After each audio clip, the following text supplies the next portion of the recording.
That was quite enjoyable. I'm John Redland with my review of AEW Dynamite, and seriously, one of the better episodes of Dynamite that they've done in quite a while. Everything flowed well. They set up some nice stuff for next week. We're getting a 1 hour Tuesday night Dynamite for some odd reason right after Inside the NBA. Is that going to replace Dark, or are they going to have Dark and then that? It's very, very weird. But you know what? That being said, it's going to be interesting to see what they do to set up for Full Gear, because that's only about 6 weeks away. And they're really going to have to put the pedal to the metal on that one. It's going to be very interesting. So, already in the ring, Jurassic Express. Unfortunately, the midget is also there. But you know what? I've had to learn that he's just going to be there with them. At least he's not part of this match. A lot of humidity. I really think that AEW's got to do something about it. Try an indoor venue or something. I know why they use Daly's Place, but seriously, the humidity in Florida is fucking killer. And the wrestlers, while they really work goddamn hard, and some of the matches were very good, the humidity was fucking sapping them. So the Bucks show up, super kick ref, and then leave. They pass FTR, but also throw a bunch of money at Tony Khan because he fined them last week for kicking Alex Marvez. Tony Khan also looked like he was ready to go to the goddamn beach. I got nothing against Tony Khan as a person necessarily, but I don't know why he was there, but hey, whatever. He wants to be on camera, and the Bucks are being all, dark and mysterious. What are their motives? Now they're just fed up, and they're just going to start kicking people, being, the badass heels that they are trying to act like badasses. That being said, hey, at least it's something different. They want to act like heels. It is what it is. They are kind of natural heels. It's kind of hard to cheer for them beyond the flippy shit that they do. But anyway, we have FTR with Tully versus Jurassic Express, and they did a lot of good shit with Jungle Boy here. They did more for Jungle Boy than the Bucks did at All Out, and Jungle Boy really looked like a star here. Luchasaurus did some good shit, eventually got thrown into the crowd, and FTR eventually hit their, got a victory there with, using dirty tactics and everything, holding the partner's hand to get the victory, like Jungle Boy had an out, and he almost had him, but those dastardly heels cheated, and it was really good stuff. This was a really well put together match. FTR, again, doing a lot for Jungle Boy. He looked like a star. Luchasaurus did his shit. This was really one of the better Jurassic Express matches that they've had in quite a while. This was well-paced, well done, and really hats off to them for having a great opening tag match. And then, we had backstage, Matt's hurt, he's laid out. Why is Matt Hardy there? He should be resting. I guess he was going to help Private Party prepare for their match that they were going to have against Jericho and Hager. But Matt's laid out, and Jericho, or Pandemico as I'm going to call him, has his bat and looks like it hurts, or whatever, you probably should wrap it. And Jake Hager has the personality of a dead zebra. I'm just going to say that right there. Actually, that's unfair. A dead zebra at least kind of serves a purpose. You can kind of look at that and say, man, that zebra used to be alive, as opposed to Jake Hager, who kind of almost seems comatose. He tries acting, and he can't fucking do it. So then we get Omega joining commentary. It's a 4-man booth. That is way too many people. Also, Omega is there because Hangman Page is taking on Pagezarian in another good match. And Aubrey was a referee, which, always great to see Aubrey as a referee for any of these matches. I got to see her on some of the indie shows. Great person, great referee, one of the best referees. In my opinion, her and Red Shoes Umino are the two best referees going today, at least as far as referees I've seen. And Omega says he's done with the tag division, he's leaving it behind. Page did really good here, and Pagezarian being more the veteran, even though Page has some experience under his belt. Pagezarian was, working with him very well here and was doing the best he could to do enough of Page's shit while doing his own shit, using that Killer Kowalski training, and really, really good stuff here. The pacing was incredible. Yes, maybe it seemed like it might have gone on a little bit too long, but I think it was only about 12 minutes, and they paced it well. That was a nice thing. The give, the receive spots, which kind of sounds wrong. Different kind of wrestling. Kill switch for 2, and then a pump handle driver for 2, and then, buckshot lariat 1, 2, 3. And then Omega just leaves. Page is looking for him, gets tossed a beer, and there we go. Then we go to a video package about the parking lot brawl, which I'm going to surprise people about what I say about it. You might think that you know how I'm going to react, but you got to wait just a couple more minutes. So we get MJF coming to the ring, kiss the ring stuff during the break, and MJF immediately taps Shawn Dean with the Salt of the Earth Fujiwara armbar, and then cuts a promo saying, Moxley cheated, that he's the undefeated, undisputed, uncrowned champion of AEW, and forces Justin Roberts to say it, or otherwise Justin Roberts will get beaten up by Wardlow.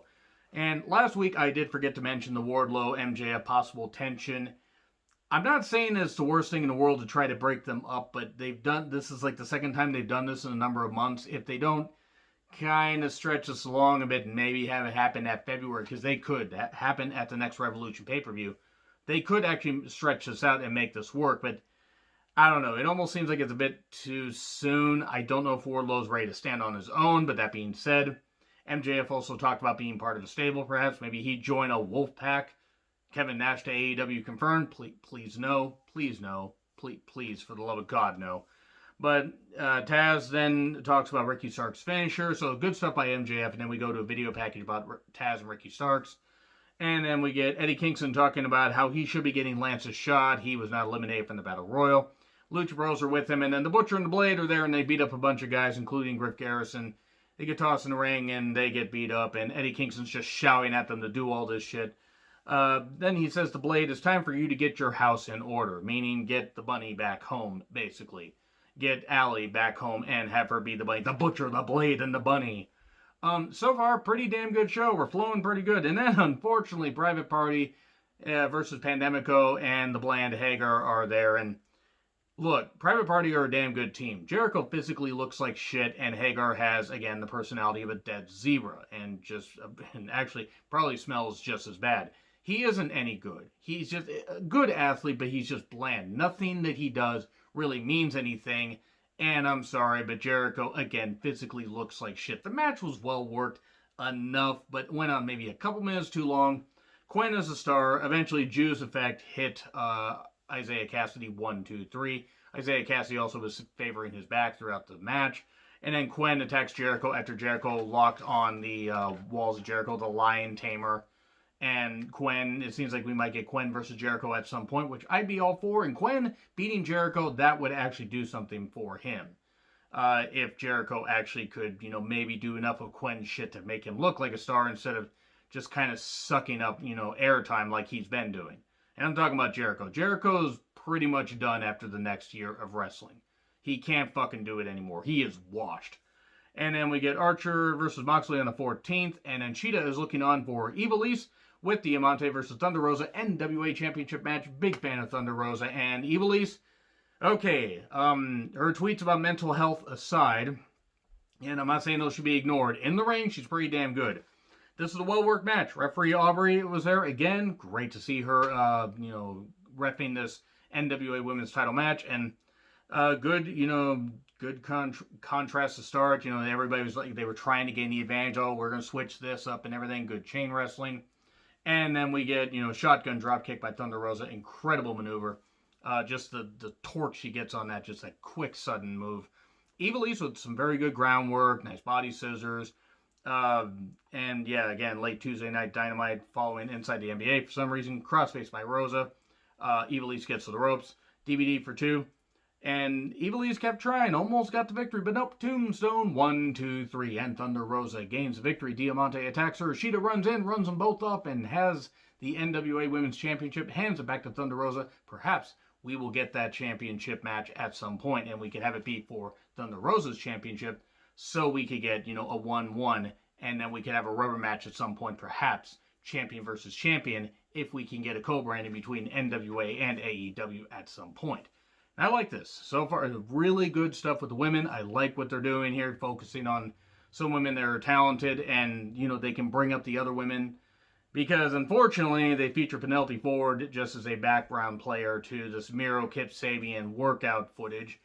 Miro is in incredible goddamn shape, and then talks about the best bachelor party, and Miro was really, really fired up and everything, and he's in incredible shape, just fired up and angry and everything, and then he starts talking like a bro all of a sudden about the bachelor party. It was very, very odd. I don't know how to feel about this. I hope that Miro can be used well as a badass. I'm a little bit worried how this pairing with Sabian will go. That being said, I'm willing to give it a chance, but I'm a little bit worried. So, we get Archer beating up some masked guy ringside. I think he was on Dark, but I don't remember the guy's name. Then Roberts talks about, well, in any line of work, sports, or even politics, you go to bed with unexpected people. Thanks, Jake. Thanks for that image. And he says he struck a deal with Taz. Taz is here, and it's Archer, Starks, and Cage as a trio because they have to select their partners for a 6-man tag. Moxley has to select 2 of his own. And the deal is that when Archer beats Cage, he gives, or when Archer beats Moxley, that is, he gives Cage the first shot. Okay, cool, that's fine. And then here's Moxley, and he comes through the crowd and everything, or, through what is a crowd at Daly's place, and then Starks and Cage attack him. And then suddenly, Will Hobbs, running from seemingly nowhere with a goddamn chair, is just trying to lay them out, running them off and everything. Will Hobbs, signed by AEW, tremendous signing. He is going to do some great goddamn things. He shined big on Dark and did so well in that AEW All Out Battle Royal that is going to be very, very interesting to see what he does in the next year. And man, fucking Mox put him over strong. He put him over like crazy, and then says, "Oh, Darby's gonna be the third man." Who's the third? Darby Allin. We don't have to go with the mystery about who the third man is. And Darby Allin ain't dropping a leg on Jon Moxley and turning his back on his friend. As interesting as that would be, I don't know why they would repeat that. So that's the match we got set next. For next week, that is Archer, Starks, and Cage versus Moxley, Darby, and Will Hobbs. Darby's probably going to take the pin there, but Will Hobbs is going to be a fucking beast in the next year. And then next week, we're getting Brody Lee versus Orange Cassidy for the TNT Championship, Shida and Rosa versus Diamante and Ivelisse. Jericho's also going to be there live, I think, not in action. Parking lot brawl, Santana Ortiz, dead presidents, basically the way they're paying it up and everything, versus the Best Friends. Cars all around everything, and they just start fighting. I'm not surprised, you guys. I actually didn't mind this match. I don't know how Trent was fucking walking afterwards. Sweet Christ. He got fucking destroyed. Quick summary of this. It was an actual legit hood slam. Yeah, I'm proud of that. I shouldn't be. So, Ortiz just getting crushed in the hood. That was really, really bad. We get baton work, Santana bleeding temporarily. And then he seemed to get that stopped, which is probably smart because he was kind of bleeding something fierce there with his hair. Maybe he just got his hair to stop it. I have no idea how that works. And we get a tailgate bump. Ouch. Looked like Trent really hit his head. Now, I mean, he did where he pushed it up, but still, it looked gruesome. Ortiz was bleeding from his elbow after a door spot or some balsa wood spot.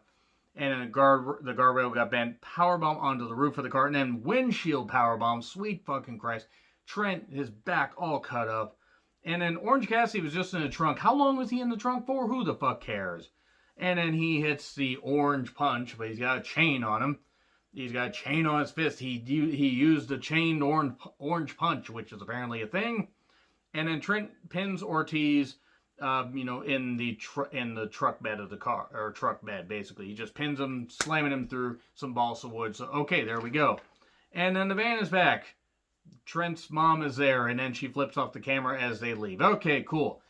I'm gonna say this much. I normally don't really care for hardcore shit like that, and I haven't cared for the fact they did it over Trent's mom's van. But that being said, I can't fault what these guys did. They did beat the shit out of their bodies. They really did, especially Trent. Fucking Christ, Trent beat the shit out of himself. So anyway, pretty damn good episode of Dynamite. Let me know what you guys think in the comments. Like, share, subscribe, Twitter handle in the description. I'm John Rickland. I'll see you soon.